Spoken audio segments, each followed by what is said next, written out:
យីពីថាឲ្យស្រកក៏លោយ៉ាងម៉េចបើមួយថ្ងៃដេកទៅគិតថាធ្វើម្ហូបអីបង្ហាញបងប្អូនហើយធ្វើម្ហូបអីដែលត្រូវនឹងបន្លែជុំវិញផ្ទះអើយចាំមិនថាចេះរើ content ខុសហើយបងប្អូនអើយរឿងធ្វើម្ហូបបើយើងមិនធ្វើមិនបង្ហាញបងប្អូនយើងអត់មានវីដេអូហើយបើយើងធ្វើហើយយើងក៏ត្រូវតែហូបដែរអើយអញ្ចឹងមិនថាហ្នឹងណារីកមៀតដូចស្អីចឹងហើយញ៉ានេះតបេះផ្ទីហើយបងប្អូនមិនតបេះទេទៅកាត់ផ្ទីហើយក៏ទៅបោចលឹកបាសហ្នឹងអត់គ្រប់ទេបងប្អូនហើយទៅថែមម្ដាយទៀតពូបន្លែខៀវនឹងវានៅជុំវិញផ្ទះហ្នឹងឯងបងប្អូនបន្តមកទៀតហ្នឹងក៏ទៅសេរីហើយនេះស្បៃទឿនេះមិនទឿចង់កើតស្បៃចកើហើយឡើងវិញហ៎បងប្អូនយើងក្រហូបចាឥឡូវមកបេះស្លឹកបាយបង្ហាញមុខបងប្អូនបន្តិចកុំឲ្យលាក់មុខពេកចង់ផៅដៃឯកផងចាបេះរួចហើយក៏នេះខ្ញុំយកទៅលាងទឹកនេះផ្ទីលាក់បងប្អូនមិនបន្លែណាឃើញអញ្ចឹងហើយក៏មាន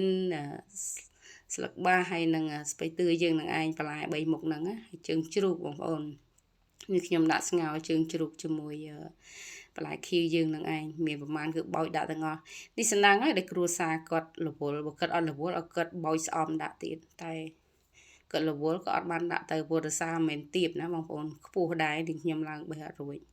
បើនៅទៀបបេះស្អំដាក់ទៀតកាន់តែជាទៀតជាតិ10ជាតិហ្មងចាឥឡូវបន្ទាប់ពីកូរសាច់កូរអីហើយហ្នឹងគឺនេះខ្ញុំចាក់ទឹកងាស់បងប្អូនចាងាស់រៀងយូរដែរហ្នឹងបានទ្រាំយើងដាក់បន្លែព្រោះងាស់ឲ្យផុយបងប្អូនហើយក៏ដាក់គ្រឿងស្ករអំបិលប៊ីចេងហ្នឹងទៅភ្លេចមិនបានហ្នឹងក៏ដុំស៊ុបខ្នុរហ្នឹងឯងហើយមួយទៀតហ្នឹងគឺម្រេចអើយបានម្រេចហិលហ្នឹងបើសិនសាច់ខ្ចីត្រូវបងប្អូនអើយតែនេះខ្ញុំនេះវាលេងខ្ចីហើយកូនកន្លោះកមុំឲ្យខ្ចីតាមណាទៀតឥឡូវដាក់បន្លែខៀវឲ្យបងប្អូនអើយជាតិម៉ែជាតិបន្លែធម្មជាតិឥឡូវស្ងោរ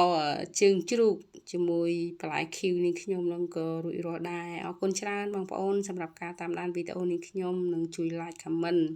ចាជូនពរបងប្អូនហេងទាំងអស់គ្នារស់ស៊ីមានបានសុខសប្បាយចាអរគុណច្រើនអើយមើលឃើញបន្លែបងប្អូនឃើញហ៎អើយឆ្ងាញ់ណាស់បងប្អូន